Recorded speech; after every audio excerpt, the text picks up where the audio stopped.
Plane में सवार थे उन सभी के जीवन पर संकट गहरा गया। और न सिर्फ उनके जीवन पर बल्कि जैसे ही प्लेन निकला एयरपोर्ट परिसर को छोड़कर के आगे की ओर बढ़ा, हुआ क्या, हवा में प्लेन अचानक से हिचकोले खाने लगा। ऐसा लगा कि पायलट का कंट्रोल खो गया। अहमदाबाद में एयर इंडिया की यह फ्लाइट AI-171 थी।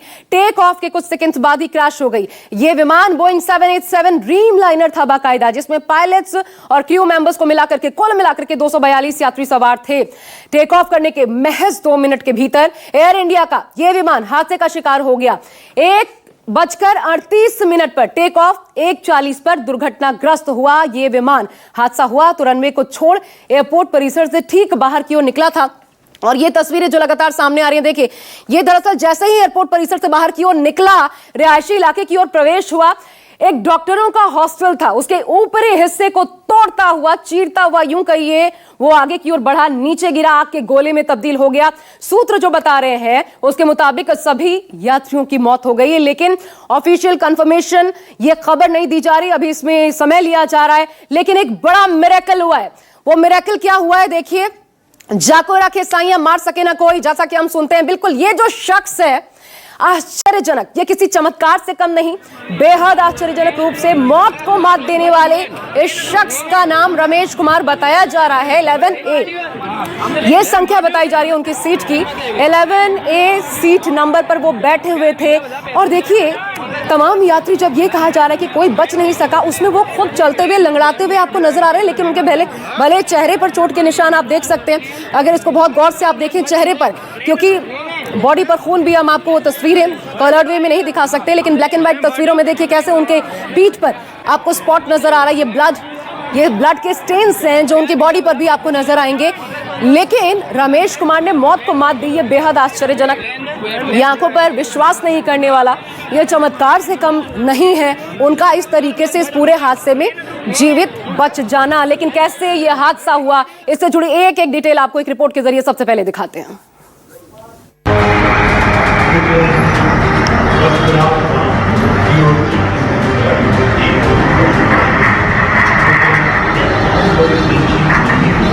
पूरे गए हुए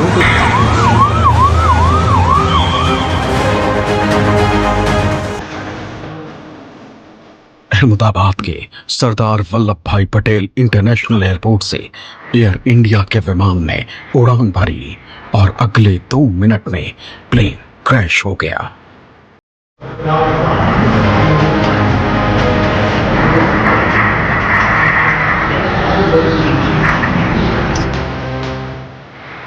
इस वीडियो को गौर से देखिए। प्लेन टेक ऑफ के बाद कुछ मीटर की ऊंचाई पर दिखाई दे रहा है। प्लेन को देखकर ऐसा लग रहा है कि सब कुछ सामान्य है, लेकिन प्लेन अगले कुछ सेकंड्स में नीचे की तरफ आने लगता है। इसके बाद जैसे ही प्लेन बिल्डिंग के पीछे जाता है तो एक जोरदार धमाका होता है।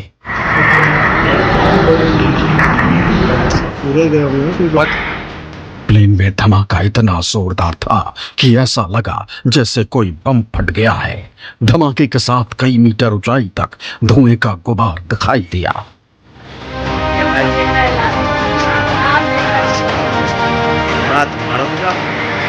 इस वीडियो को एयरपोर्ट के पास से कोई शख्स बना रहा था, जिसकी पीछे से आवाज सुनाई दे रही है। साथ ही एयरपोर्ट पर अनाउंसमेंट की आवाज भी आ रही है।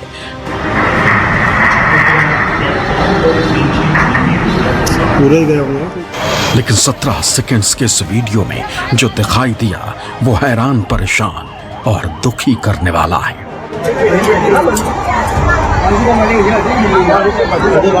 इस वीडियो को देखकर एक बार के लिए रूह कांप जाती है।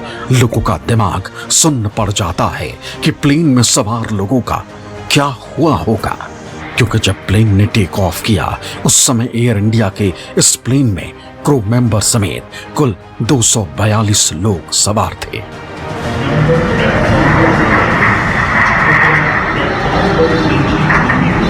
पूरे गए हुए एयर इंडिया का ये Boeing 787 Dreamliner plane Ahmedabad से लंदन के लिए उड़ान भरी थी। तब दोपहर के 1:38 का समय हुआ था और इसके अगले 2 मिनट बाद यानी 1:40 पर प्लेन क्रैश हो गया।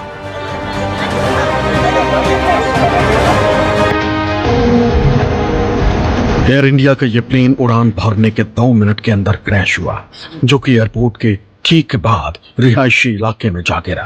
Plane BJ medical college hostel के बिल्डिंग पर गिरा, जिसके बाद धमाका हुआ। प्लेन क्रैश के बाद की जो तस्वीरें सामने आई वो रोंगटे खड़े करने वाली है।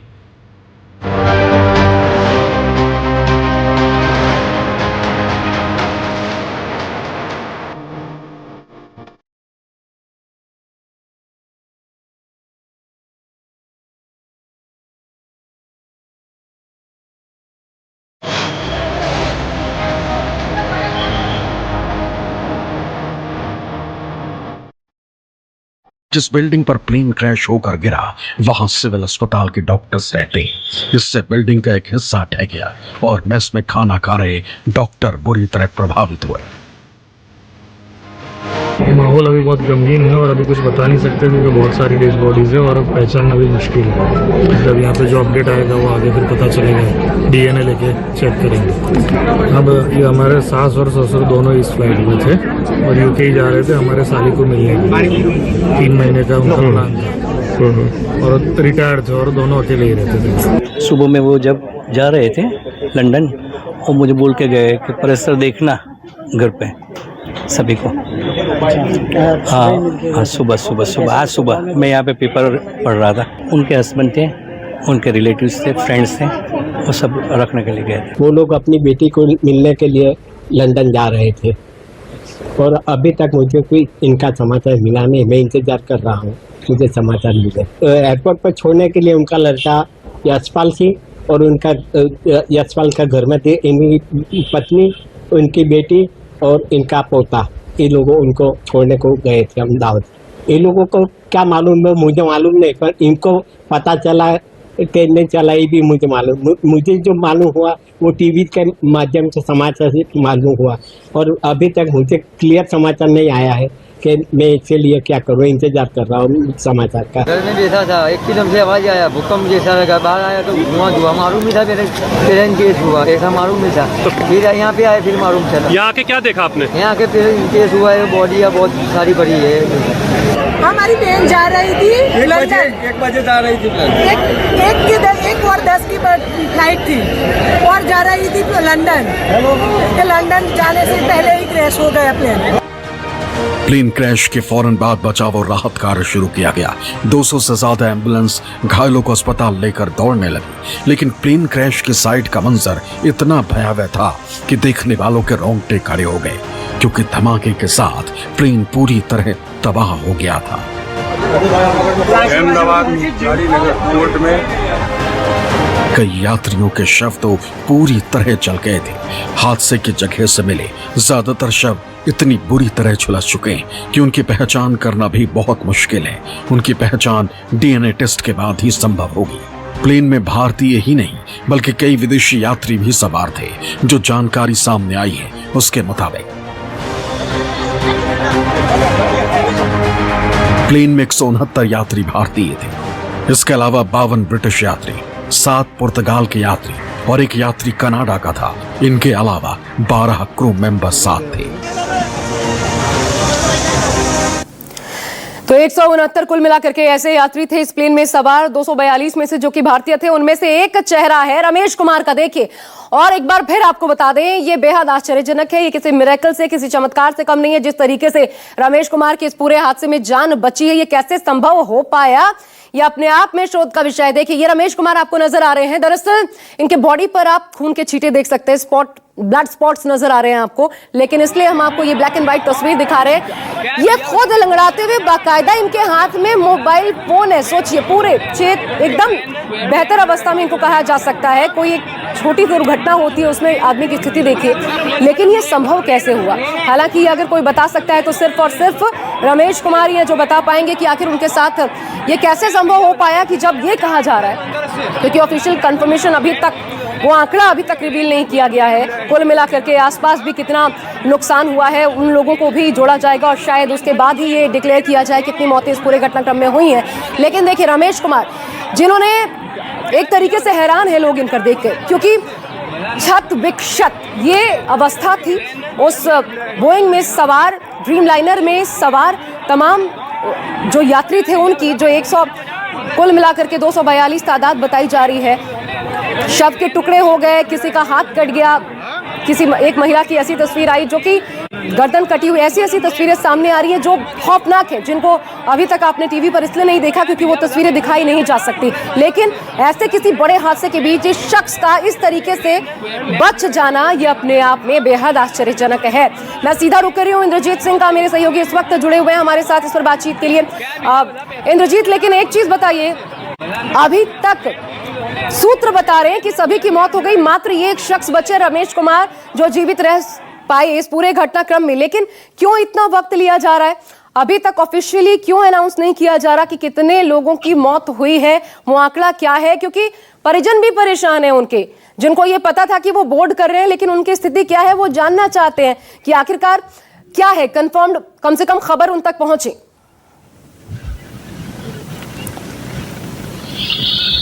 जी बिल्कुल, जो ऑफिशियल आंकड़ा नहीं आ रहा है इसके पीछे कई कारण है। सबसे बड़ा कारण ये है कि बहुत सारे लोगों की अभी तक पहचान नहीं हो पाई है। इसके अलावा जो प्रशासन है वो कोई रिस्क नहीं लेना चाहता। जब तक डॉक्टर मृतक डिक्लेयर नहीं करते, बॉडी की पहचान नहीं हो जाती, तब तक वो मृत डिक्लेयर नहीं कर रहे हैं। वैसे अनऑफिशियली आंकड़े की बात करें तो ये बताया जा रहा है कि जो रमेश कुमार हैं इनके अलावा बाकी सभी लोगों की मौत हो चुकी है।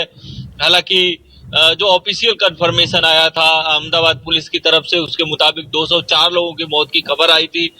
इसके बाद से अभी तक कोई नया आंकड़ा नहीं आया है, लेकिन 204 लोगों के मौत की खबर जरूर आई थी। अब हादसा इतना भयानक और इतना दर्दनाक है कि कोई भी समझ नहीं पा रहा है कि इसको किस तरह से डील किया जाए। सबसे बड़ी बात यह है कि जो लोग हैं वो काफी हाई प्रोफाइल लोग हैं। देखिए कि एक पूर्व सीएम है विजय रूपानी, जो अपनी बेटी से मिलने के लिए लंदन जा रहे थे, ऐसी खबर है। उनकी भी इस हादसे में मौत हो गई है। खुद गृह मंत्री अमित शाह घटनास्थल पर आए थे, घटनास्थल का दौरा किए।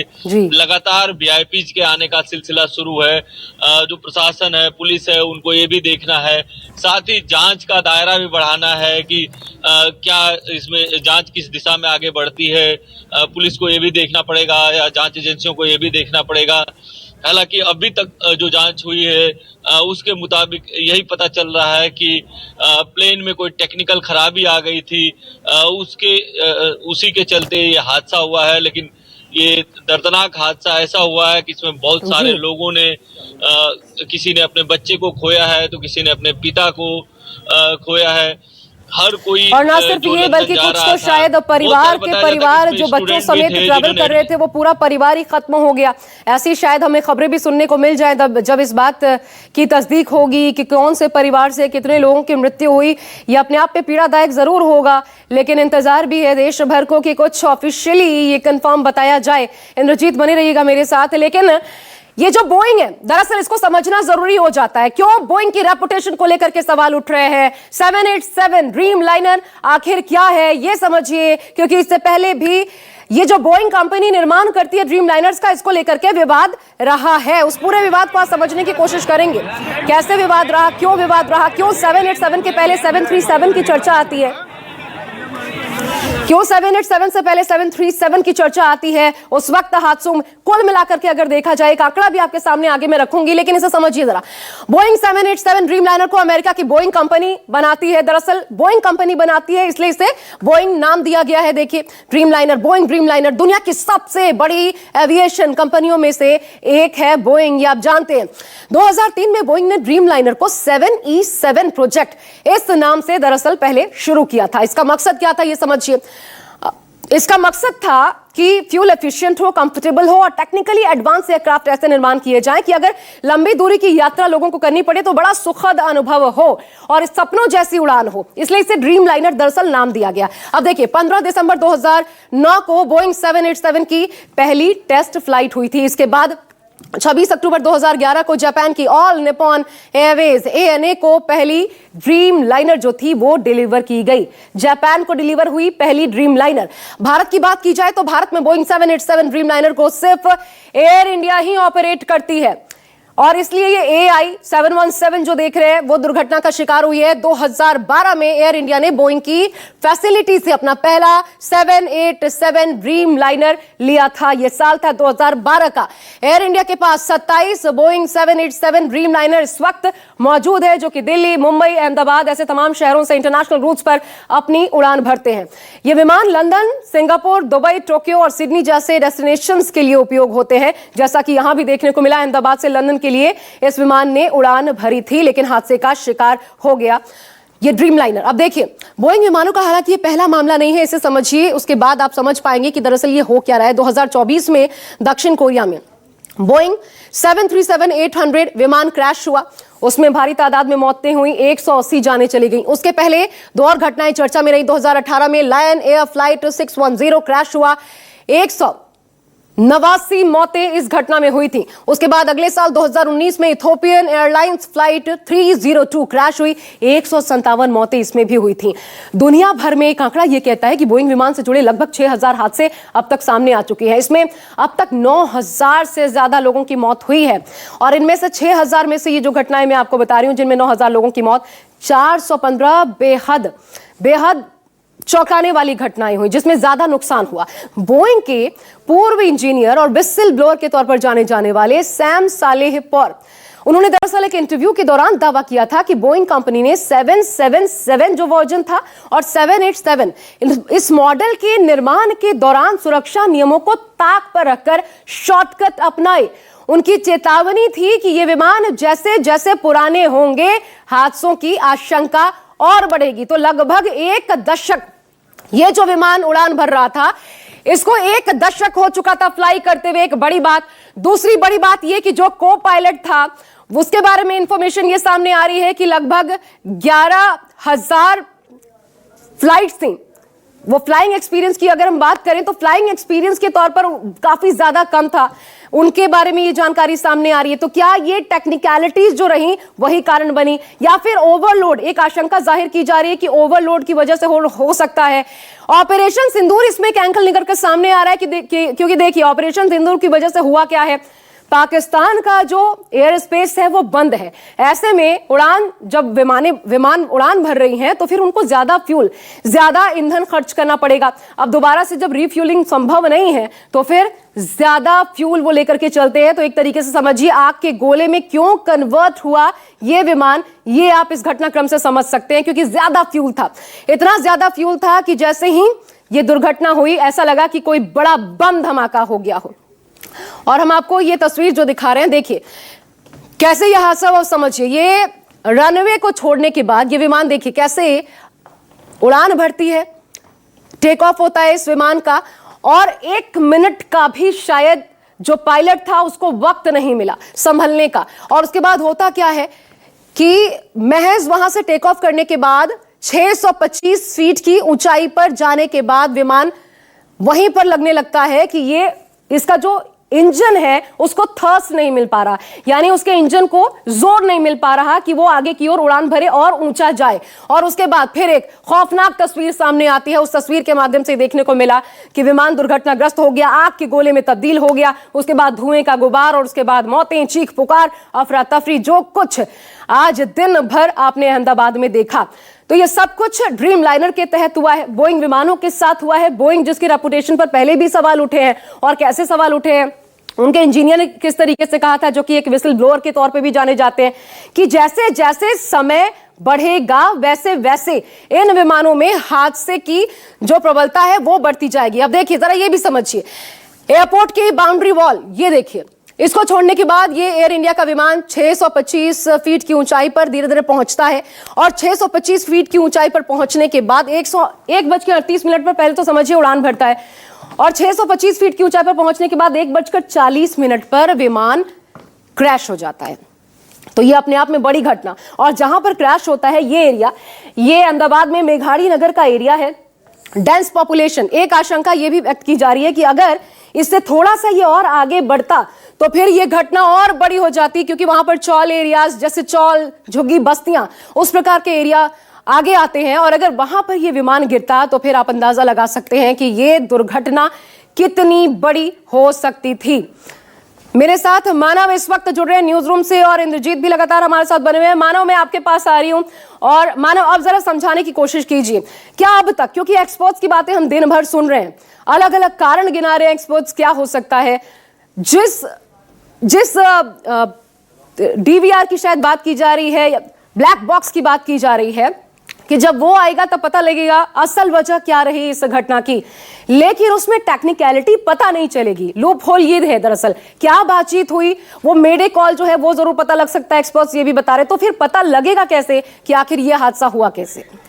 बिल्कुल आशा, देखिए और यही एक बड़ी वजह है कि इस वजह से कोई भी जांच एजेंसी, कोई भी प्रशासन की तरफ से, सरकार की तरफ से कोई अपनी बात इसको लेकर नहीं रख रहा है, क्योंकि जो कुछ है वो जांच में पता लगेगा। जो ब्लैक बॉक्स है वो सबसे इसमें अहम कड़ी होगा, क्योंकि हम लगातार अपने दर्शकों को बता रहे हैं कि ब्लैक बॉक्स एक ऐसी इलेक्ट्रॉनिक डिवाइस होती है जो हर एयरक्राफ्ट के अंदर होती है और उसका काम यह है कि जो भी कम्युनिकेशन पायलट्स के बीच में या को पायलट आपस में जो भी बातचीत करते हैं वो कम्युनिकेशन उसमें रिकॉर्ड होता है। इसके साथ साथ एयर ट्रैफिक कंट्रोल जो होता है ATC, उससे जो भी बातचीत एयरक्राफ्ट उड़ाने वाले पायलट्स की होती है वो सारी बातचीत ब्लैक बॉक्स में रिकॉर्ड होती है। तो ये ब्लैक बॉक्स में क्या कुछ है जांच में पता लगेगा। हालांकि कितना भी बड़ा हादसा हो, ब्लैक बॉक्स इस तरीके से बनाया जाता है कि वो ना तो आग में जलता है और पानी में भी अगर कोई प्लेन क्रैश होता है तो उसको अगर आसानी से अगर निकाला जा सके तो उसको उसकी रिकॉर्डिंग रिकवर हो जाती है। तो ये उसकी खासियत होती है। लेकिन ये एयरप्लेन जो क्रैश हुआ है ये समझना बहुत जरूरी है, क्योंकि ये जिस तरीके से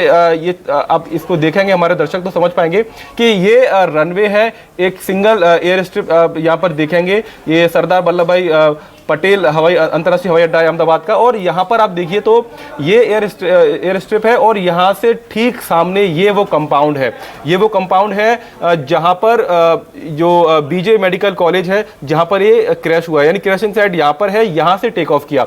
1:38 पर ये फ्लाइट अंतर्राष्ट्रीय हवाई अड्डे से उड़ती है अहमदाबाद से और 1:38 के बाद 1:40 पर ये क्रैश होती है कुछ ही किलोमीटर के बाद इस जगह पर, इस कंपाउंड में, जहाँ पर बताया जा रहा है कि 4 हॉस्टल की बिल्डिंग्स हैं जहां पर MBBS पास आउट जो रेजिडेंट डॉक्टर से वो यहां पर खाना खा रहे थे। 50 से 60 जो रेजिडेंट डॉक्टर से वो यहां पर बैठे हुए थे और उसी समय आकर ये एयरक्राफ्ट यहां पर आकर क्रैश होता है। बिल्कुल, लेकिन सबसे बड़ी बात यह है कि इस हादसे की वजह क्या है।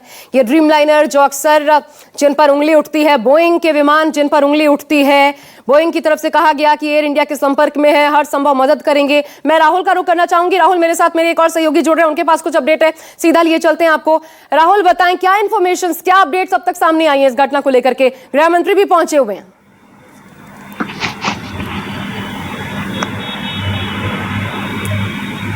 जी बिल्कुल, अहमदाबाद एयरपोर्ट के पास जो है बड़े पैमाने पर रेस्क्यू ऑपरेशन जो है वो चलाया जा रहा है।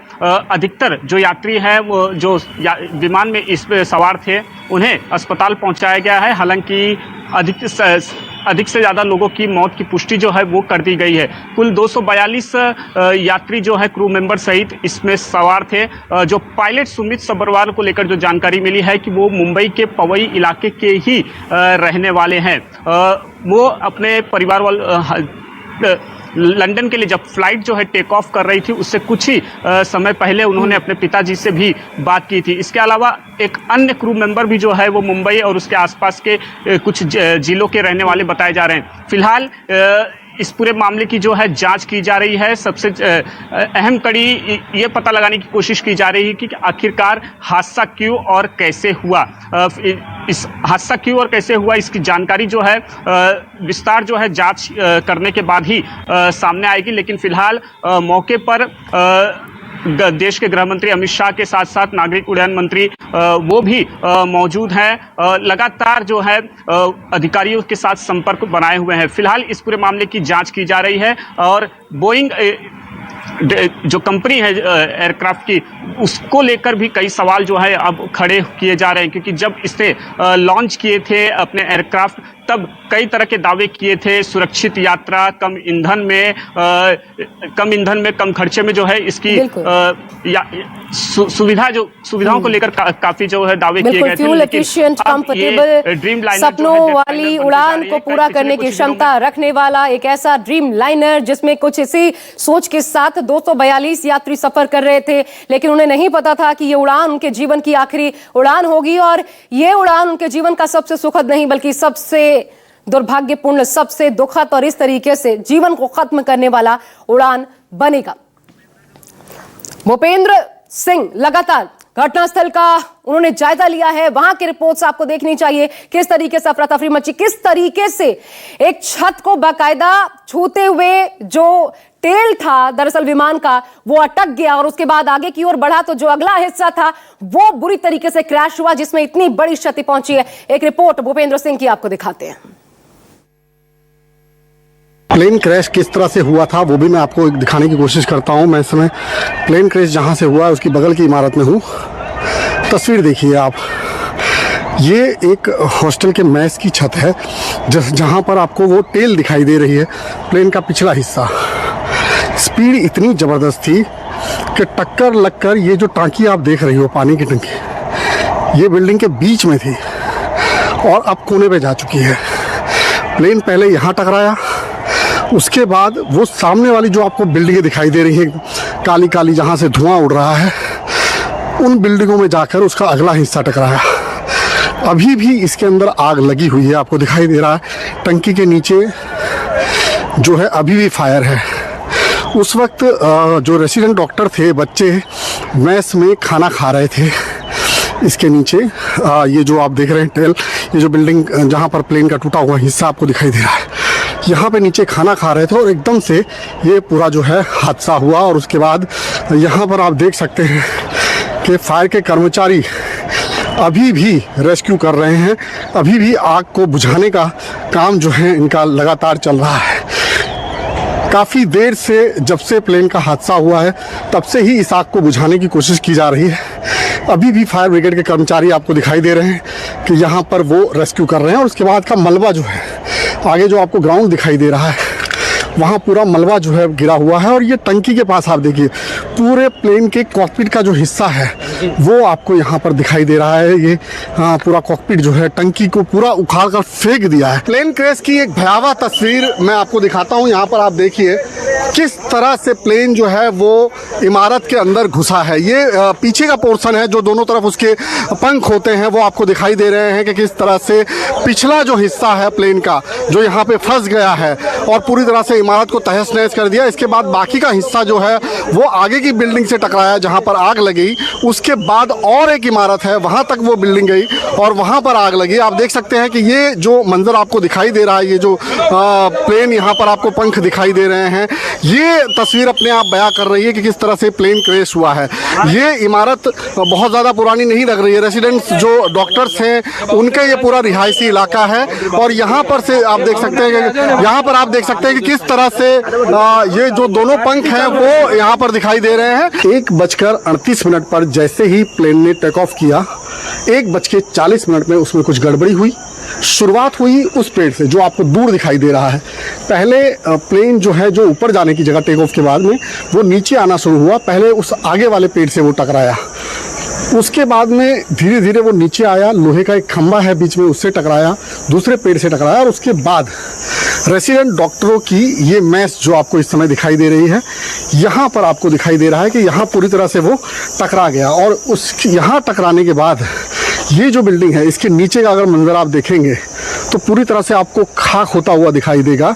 यहाँ पर आप देख सकते हैं कि पूरी तरह से ये जो है मंजर पूरी तरह से पूरी बिल्डिंग को टकराया। और उसके बाद जो टेल है वो तो इस रेसिडेंट डॉक्टर के मेस के ऊपर रही।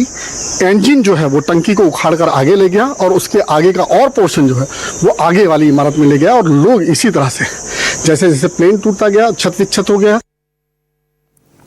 अब कुछ चीजों को यहाँ पर समझने की जरूरत है। जिस तरीके से विमान हादसा हुआ, एक्सपर्ट्स ये भी कह रहे हैं कि अगर यही स्थिति लैंडिंग के वक्त होती तो शायद नुकसान इतना बड़ा नहीं होता, क्योंकि तब तक जो फ्यूल है जो भारी मात्रा में भरा जाता है और क्योंकि लंबी उड़ान है, ज्यादा फ्यूल होता है, उसका ज्यादातर हिस्सा इस्तेमाल हो गया होता। तो ये जो आग की लपटें, ये जो एकदम से ऐसा लगा कि कोई बॉम्ब ब्लास्ट हुआ है, उसके बाद ज्वाला जिस प्रकार से दूर से आग की लपटें दिखाई थी, वो स्थिति पहले तो नहीं बनती।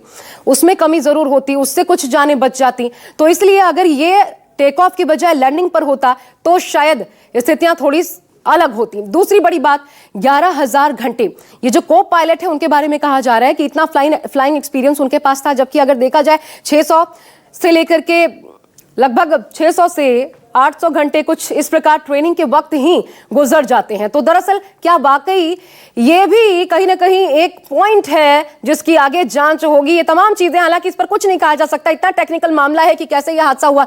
लेकिन देखिए, बोइंग को समझिए, यह समझना इसलिए महत्वपूर्ण हो जाता है क्योंकि बोइंग पर पहले भी सवाल उठे हैं। बोइंग 787 ड्रीमलाइनर को अमेरिका की बोइंग कंपनी जो है वो बनाती है। बोइंग ड्रीमलाइनर कोई बोइंग कंपनी है अमेरिका की, दुनिया की सबसे बड़ी एविएशन कंपनियों में से एक है बोइंग कंपनी। इस प्रकार की पहचान है इतनी तगड़ी। 2003 में बोइंग ने ड्रीमलाइनर को 7E7 इस प्रोजेक्ट के नाम से शुरू किया था। पहले नाम था 7E7। मकसद क्या था? क्योंकि ये फ्यूल एफिशिएंट होता है, कम फ्यूल लगता है इसके। बाकी अगर एयरक्राफ्ट के बदले देखा जाए तो इस तरीके से फ्यूल एफिशिएंट माना जाता है, कंफर्टेबल होता है, लंबी दूरी की यात्राओं के लिए एक सुखद अनुभव देने वाला होता है। इसको ड्रीम लाइनर इसलिए कहा जाता है कि आपके सपनों की उड़ान, इस प्रकार से सुखद अनुभव मिलता है यात्रियों को। ये इस प्रकार से इसलिए इसका नाम ड्रीम लाइनर रखा गया। टेक्निकली एडवांस्ड है, बेहद एडवांस कैटेगरी में इसे समझा जाता है और इस प्रकार इस एयरक्राफ्ट का निर्माण हुआ। 15 दिसंबर 2009 को बोइंग 787 इसकी पहली फ्लाइट टेस्ट हुई। इसके बाद देखिए 26 अक्टूबर 2011 को, ये भारत में आने से पहले हम आपको बता रहे हैं, 26 अक्टूबर 2011 को जापान की ऑल निप्पॉन एयरवेज ANA को पहली ड्रीमलाइनर, दुनिया की पहली ड्रीमलाइनर जापान को डिलीवर की गई। भारत में कब आया इसे समझिए। भारत में बोइंग 787 ड्रीमलाइनर को सिर्फ एयर इंडिया ही ऑपरेट करती है, इसलिए एयर इंडिया ये 717 जो कि दुर्घटना का शिकार हुई है। 2012 में एयर इंडिया ने बोइंग की फैसिलिटी से अपना पहला 787 ड्रीमलाइनर लिया, जिसको लेकर के बहुत सारी अपेक्षाएं थी। एयर इंडिया के पास 27 बोइंग 787 ड्रीमलाइनर इस वक्त मौजूद हैं, जो कि दिल्ली, मुंबई, अहमदाबाद ऐसे तमाम शहरों से इंटरनेशनल रूट्स पर उड़ान भरती है।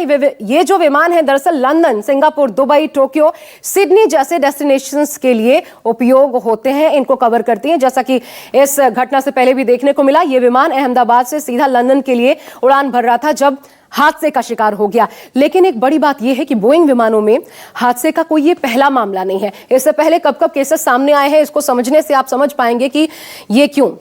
2024 में दक्षिण कोरिया में बोइंग 737-800 विमान क्रैश हुआ। 180 यात्रियों की इसमें मौत हो गई, जान चली गई। इसके पहले 2018 में लायन एयर फ्लाइट 610 क्रैश हुआ। 189 लोगों की इस दुर्घटना में मौत हुई। ठीक इसके एक साल बाद फिर 2019 में इथोपियन एयरलाइंस फ्लाइट 302 क्रैश हुआ। 157 मौतें हुई। दुनिया भर में अगर आप आंकड़ा देखें तो आप चौंक जाएंगे जानकर, बोइंग विमान से जुड़े लगभग 6000 हादसे अब तक सामने आ चुके हैं, जिसमें 9000 से ज्यादा लोगों की मौत हुई है। इनमें 6000 में से जो घटनाएं मैं आपको बता रही हूं, 415 घटनाएं घातक थीं। बोइंग के पूर्व इंजीनियर थे और विसल ब्लोअर के तौर पर भी पहचान रखते थे, सैम सालेहपौर। उन्होंने एक इंटरव्यू दिया था, वो इंटरव्यू उनका खूब चर्चा में रहा था। ये वीडियो दिखाने से पहले मैं आपको ये भी बता दूं, उनका दावा था कि बोइंग कंपनी ने 777 जो वर्जन था इनका और 787 मॉडल के निर्माण के दौरान सुरक्षा नियमों को ताक पर रखकर शॉर्टकट अपनाए। इसका नतीजा क्या हो सकता था समझिए। उन्होंने चेतावनी दी थी, वो इंजीनियर थे इसलिए अहम हो जाता है कि ये विमान जैसे जैसे पुराने होंगे हादसों की आशंका और ज्यादा बढ़ जाएगी। तो क्या इसी के तहत यह हादसा हुआ? क्योंकि समझ ही नहीं आ पा रहा अब तक कि हादसे की वजह क्या। लेकिन ये तस्वीर देखिए, ये चौंकाने वाली तस्वीर है। अब ये भी देखिए जरा, सीट नंबर 11A जहां पर बैठे हुए थे, ये 11A। सोचिए, ये आगे का हिस्सा समझिए, पहले सीट नंबर समझिए 11A, जहां पर बैठे थे विश्वास कुमार। विश्वास कुमार कौन है? एकमात्र शख्स जो कि इस विमान हादसे में सर्वाइवल जो बचे हैं, जिनकी जान बच पाई है। 242 यात्रियों में से, क्रू को भी ले लीजिए, पायलट को भी इसमें समेट दीजिए, तो उन सभी में से मात्र एक शख्स जिसकी जान बची है, उनका नाम है विश्वास कुमार, जिनका वीडियो आप देख रहे थे। मैं फिर दिखाती हूं आपको वो वीडियो। 11A नंबर सीट पर बैठे हुए थे, इस सीट पर बैठे हुए थे। अब ये कैसे संभव हो पाया? इसलिए कहा जाता है शायद कि जाको रखे साईं, मार सके ना कोई। देखिए, ये ब्लड स्पॉट्स उनके शरीर पर, चोटें जरूर लगी हैं लेकिन खुद चल रहे हैं, लंगड़ाते हुए भले चल रहे हैं, लेकिन बिल्कुल अपने होशो हवास में है, बदहवास नहीं है। बाकायदा उनके हाथ में आप मोबाइल फोन देख सकते हैं। तो ये हुआ कैसे? ये अगर कोई इस वक्त बता सकता है तो सिर्फ और सिर्फ विश्वास कुमार ही बता सकते हैं कि आखिर ये चमत्कार कैसे हुआ। उनको क्या महसूस हुआ, कैसे ये घटना घटी जब वो प्लेन के अंदर थे और किस तरीके से अपने आसपास का मंजर उन्होंने देखा, ये तमाम चीजें अभी जब वो बोलने की स्थिति में होंगे तब जरूर मीडिया उनसे इस पर बात करना चाहेगी और आपको बता पाएंगे। लेकिन अभी जो कुछ नजर आ रहा है उसके मुताबिक ये अपने आप में बेहद आश्चर्यजनक है, किसी मिरेकल से कम नहीं है, क्योंकि 11A सीट पर बैठे हुए विश्वास कुमार की जान बच गई है। 242 लोगों में से मात्र एक शख्स, देखिए जरा इसे समझिए, 242, इनमें कुल मिलाकर के 12 क्रू मेंबर्स और पायलट्स को जोड़ दें 242 का आंकड़ा बैठता है, लेकिन विश्वास कुमार एक अकेले सर्वाइवल। अब ये अपने आप में ये किसी केस स्टडी की तरह है कि आखिर ये कैसे संभव हो पाया। एक ऐसा विमान जो कि आग का गोला बन गया, जिसमें छत विक्षत इस प्रकार ये स्थिति देखने को मिली, डेड बॉडीज इधर उधर, इतनी बुरी हालात में कि कई डेड बॉडीज का उनका डीएनए सैंपलिंग करवानी पड़ेगी ताकि परिवार पहचान पाए कि क्या उन्हीं के घर के लोग हैं।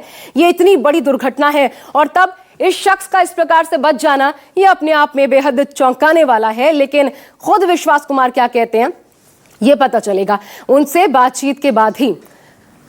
मेरे साथ मानव न्यूज रूम से है। मानव, जरा समझाइए, ये भी कोई टेक्निकल पहलू है क्या? ये क्या है? ये चमत्कार है? ये कैसे संभव हो सकता है? एक शख्स जो कि 11A नंबर सीट पर कहां बैठा था हमने वो भी दिखाया, सारे लोगों की जान चली जाती है, एक अकेला सर्वाइवल, और वो ठीक है, बदहवास भी नहीं है, चल पा रहे हैं, उनके हाथों में मोबाइल है, बिल्कुल सोच समझ पा रहे हैं। ये कैसे संभव हो सकता है? ये मिरेकल नहीं तो क्या है? बिल्कुल, देखिए किसी मिरेकल से कम नहीं है, क्योंकि जो तस्वीर हमने देखी है उस एयरक्राफ्ट की, ये एयरक्राफ्ट का पीछे का टेल का हिस्सा है। आप इन तस्वीर को देख के अंदाज़ा लगाइए कि क्या कुछ मंजर उस समय रहा होगा। और अगर उनके बचने की अगर बात करें तो हो सकता है कि जब प्लेन, ये कहा जा रहा है कि 2 हिस्सों में टूटा, तो टूटने के बाद वो कहीं दूर जाकर गिरे, या जो एग्जिट जो उसका था एयरप्लेन का, उससे उनको बाहर निकलने का मौका मिला, शायद उससे इसलिए उनकी जान बच गई। ये वो खुद जब मीडिया के सामने आएंगे तो उससे स्पष्ट हो पाएगा। लेकिन मैं 2 आंकड़े यहां पर रखना चाहूंगा। जो बोइंग एयरक्राफ्ट है वो 227 टन, यानी यात्रियों समेत जो उसका वजन होता है, इतना वजन लेके उड़ने की क्षमता रखता है। उसमें रॉयल्स रॉयस के दोनों इंजन होते हैं जो रॉयल्स रॉयस बनाती है, काफ़ी अग्रणी कंपनी है ऑटोमोबाइल की। और इसके साथ साथ बोइंग जो है वो करीब काफ़ी 1000 किलोमीटर की ऊंचाई पर वो उड़ान भर सकता है, और इसीलिए उसको ड्रीम लाइनर कहा गया। लेकिन बेशक वो आज नाइटमेयर में बदल गया, लेकिन वो ड्रीम लाइनर है।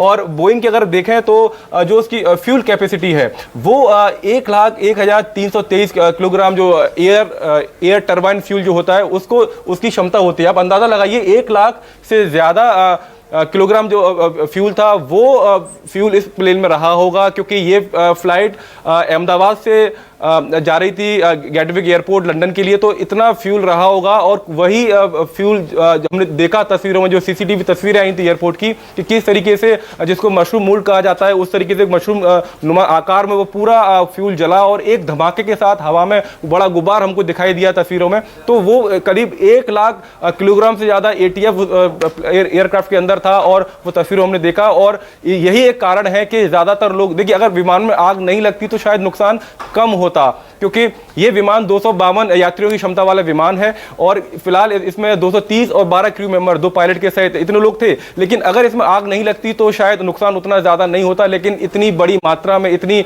बड़ी मात्रा में जो ATF उसके अंदर था, उस वजह से ये घटना और ज़्यादा भयावह हो गई और ज़्यादा भयानक रूप उसने ले लिया। क्योंकि जो जिस तरीके से आग लगी, जो जिस हालत में हमने जो शव देखे हैं, वो तस्वीरें हम अपने दर्शकों को नहीं दिखा सकते हैं। मानव, एक और पहलू पर आपसे बात करना चाहती हूं, क्योंकि इसका कनेक्शन कुछ एक्सपर्ट्स ऑपरेशन सिंदूर के साथ भी जोड़ रहे हैं, क्योंकि पाकिस्तान का एयर स्पेस इस वक्त बंद है, और क्या इसीलिए ये एयर फ्यूल जो था वो भारी मात्रा में मौजूद था।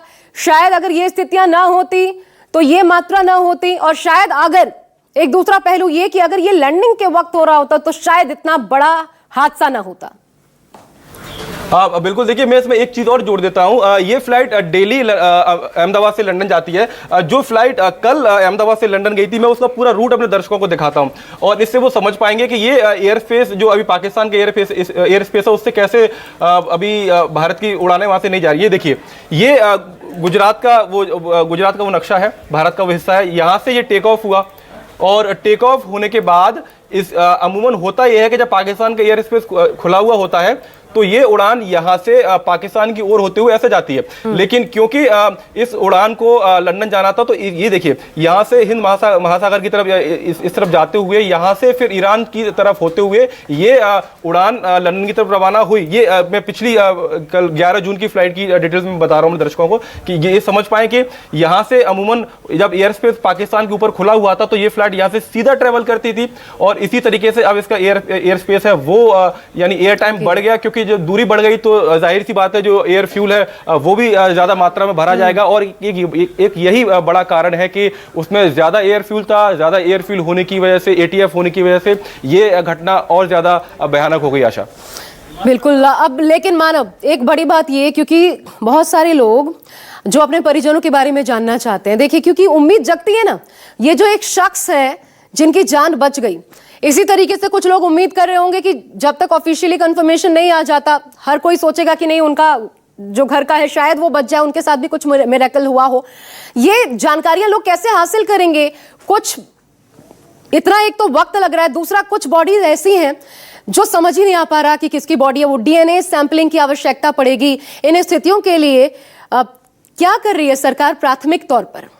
देखिए कुछ एयरलाइंस की तरफ से भी, एयर इंडिया की तरफ से भी और अहमदाबाद पुलिस की तरफ से भी कुछ हेल्पलाइन नंबर जारी किए गए हैं, और उन नंबर्स के जरिए परिजन जो सिविल अस्पताल है अहमदाबाद का, बीजे मेडिकल कॉलेज जिसको कहा जाता है, वहां पर लोग पहुंच रहे हैं। उस मेडिकल कॉलेज के भी 60 से ज़्यादा जो छात्र हैं वो इसमें जख्मी हुए हैं। एक डॉक्टर की पत्नी है, उनकी मृत्यु इसमें हुई है। तो वहां पर बाकायदा सूची लगाई गई है सिविल अस्पताल के बाहर, और 3 से 4 बड़े अस्पताल हैं अहमदाबाद में जहां पर इन सभी का इलाज चल रहा है। और अभी थोड़ी देर पहले एक रिपोर्टर से मेरी बातचीत हो रही थी, तो उन्होंने मुझे बताया कि सभी अस्पतालों में ब्लड की जो डिमांड है वो बढ़ गई है, क्योंकि इतनी भारी संख्या में जब लोगों को वहां लाया गया, काफी लोग गंभीर रूप से घायल थे, काफी डॉक्टर्स जिनकी बिल्डिंग के ऊपर विमान गिरा, तो उन डॉक्टर्स को एक तरीके से अभी ब्लड की काफी जरूरत है। तो लोग आगे आ रहे हैं, ब्लड दे रहे हैं, लेकिन सरकार की तरफ से हेल्पलाइन नंबर जारी किए गए हैं, एयर इंडिया की तरफ से हेल्पलाइन नंबर जारी किए गए हैं। कुछ विमान राहत के तौर पर अहमदाबाद से दिल्ली, मुंबई के लिए शुरू कर दी गई है।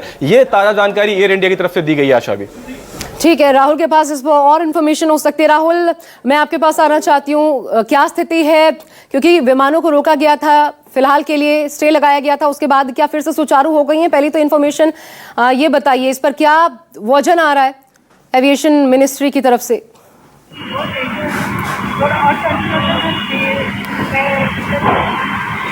देखिए, बिल्कुल अहमदाबाद एयरपोर्ट पर हादसे के बाद जो है कुछ समय के लिए अहमदाबाद एयरपोर्ट को पूरी तरह से जो ऑपरेशन था वो बंद कर दिया गया। लेकिन हादसे के कुछ घंटे बाद हालांकि सीमित मात्रा में कुछ फ्लाइटों की आवाजाही जो है एयरपोर्ट प्रशासन की ओर से शुरू किया गया है। जैसे कि हमारे सहयोगी ने बताया कि कुछ स्पेशल फ्लाइट जो है एयर इंडिया की तरफ से रिलीफ फ्लाइट के तौर पर चलाए जा रहे हैं, जिसमें से अहमदाबाद से दिल्ली, दिल्ली से अहमदाबाद और मुंबई के लिए भी एक स्पेशल फ्लाइट जो है एयर इंडिया की तरफ से रिलीफ के तौर पर शुरू की गई है। इसके अलावा जो है वेस्टर्न रेलवे की तरफ से कुछ स्पेशल ट्रेनें जो हैं वो छोड़ी गई हैं, मुंबई से भी छोड़ी गई हैं, अहमदाबाद से मुंबई, अहमदाबाद से दिल्ली के लिए भी कुछ टीमें जो है एक्स्ट्रा रेल जो है वो चलाने का वेस्टर्न रेलवे की तरफ से निर्णय लगा है। पूरी प्रशासन पूरी तरह से कोशिश कर रहा है कि जल्द से जल्द जो है राहत बचाव किया जाए, इलाज में किसी भी तरह की कमी ना हो, इसका भी ध्यान जो है भारत सरकार, गुजरात सरकार की तरफ से बाकायदा रखा जा रहा है। फिलहाल जो जानकारी मिली है उसके मुताबिक इस हादसे में कुल 282 लोग थे क्रू मेंबर सहित, जिसमें से कुछ क्रू मेंबर जो हैं वो महाराष्ट्र के रहने वाले हैं। मुख्य जो पायलट है सुमित सब्रवाल, वो पवई इलाके के रहने वाले हैं। महाराष्ट्र के उप मुख्यमंत्री एकनाथ शिंदे का भी अभी बयान आया है कि कुछ लोग जो हैं वो महाराष्ट्र के इस हादसे में जो हादसे का शिकार हुए हैं वो महाराष्ट्र के भी हैं, और उनके परिजनों को मदद के लिए जो है एक राज्य सरकार की तरफ से हेल्पलाइन डेस्क जो है वो शुरू किया जाएगा। फिलहाल राहत बचाव की कार्य जो है वहां मौके पर चल रहा है।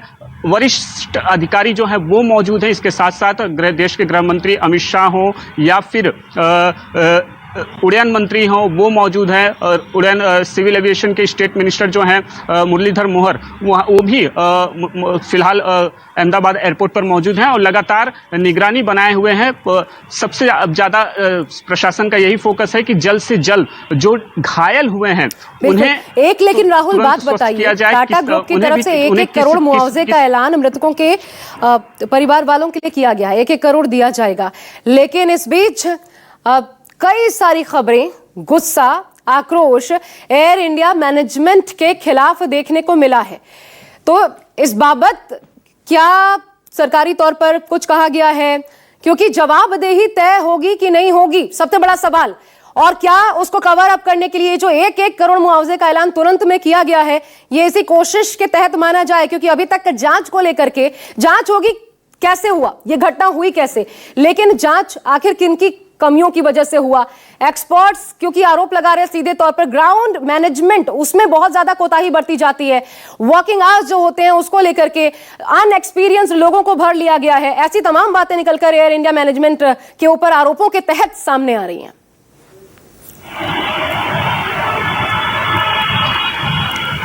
जी बिल्कुल, इस हादसे के बाद कई सवाल जो हैं वो खड़े हो रहे हैं। हादसे के बाद तुरंत एयर इंडिया के चीफ जो प्रेसिडेंट हैं उनका भी बयान नटराजन जी का सामने आया, और उसके बाद टाटा ग्रुप की ओर से जो हादसे में पीड़ित हैं, मृतक हैं, उनके परिजनों के लिए मुआवजे की घोषणा जो है वो की गई है। इस हादसे के बाद ये सवाल उठना लाजमी है कि क्या अब हवाई यात्रा लोगों के लिए सुरक्षित है या नहीं। खासकर इस बोइंग कंपनी के जो एयरक्राफ्ट हैं वो लगातार सवालों के घेरे में जो हैं आते रहे हैं, और एयर इंडिया की अधिकतर फ्लाइटें जो हैं, जो जानकारी मिली है कि वो इसी कंपनी के हैं। तो ऐसे में अब हवाई यात्रा को लेकर भी सवाल जो है वो उठने लगा है कि जो यात्री यात्रा कर रहे हैं वो प्लेन में कितने सुरक्षित हैं। इस हादसे के बाद एक वीडियो जो है वो सोशल मीडिया पर सामने आया। आकाश वत्स नाम के एक शख्स ने अपने ट्वीट एक्स पर जो है एक वीडियो पोस्ट किया, दावा किया है कि वो इसी फ्लाइट से जब 10 बजे के करीब माफ कीजिएगा दिल्ली से अहमदाबाद आए थे, और यही फ्लाइट बाद में जो है दिल्ली से लंदन के लिए उड़ान भरने वाली थी। और उसमें उन्होंने वीडियो पोस्ट करके दावा किया कि किस तरह से वो इस प्लेन में टेक्निकली खराबी है, एसी ठीक से नहीं चल रहा है, और जो स्क्रीन के पीछे क्या बोलते हैं स्क्रीन लगा था वो ठीक से ऑपरेट नहीं हो रहा। तो ऐसे में हादसे के पीछे की वजह क्या है, किस तरह की जो लापरवाही एयर इंडिया तो के क्या एयरक्राफ्ट वाकई में देखने को मिली है? कुछ ऐसी टेक्निकलिटीज थी जिनकी वजह से यह हादसा हुआ, जिसको नजरअंदाज किया गया, और क्या इसी वजह से 242 यात्रियों की जान इस तरीके से गई है, जिसमें मात्र एक शख्स सुरक्षित बचा है जिनका नाम है विश्वास कुमार। ये कैसे संभव हुआ ये जरूर पता लगेगा। लेकिन इस बीच एक तस्वीर आपको दिखाते हैं अस्पताल के भीतर की। परिजनों से बात की है हमारे सहयोगी भूपेंद्र सिंह ने। विमान हादसे में घायल और मृतकों को यहाँ पे अहमदाबाद के सिविल अस्पताल में लाया गया।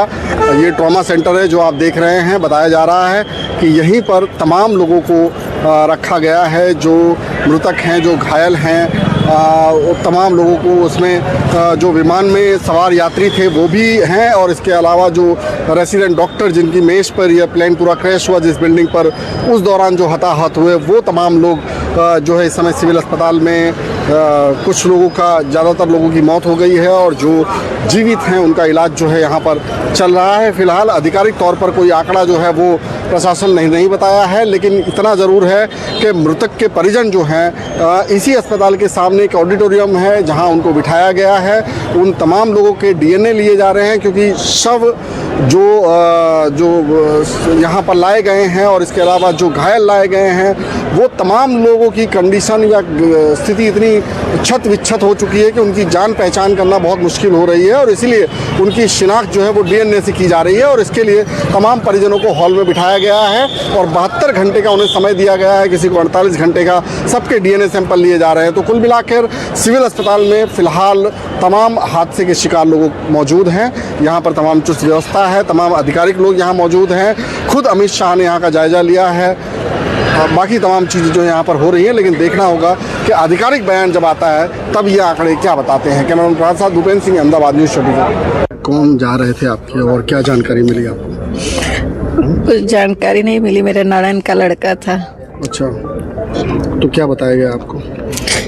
कुछ नहीं, न्यूज में देखा।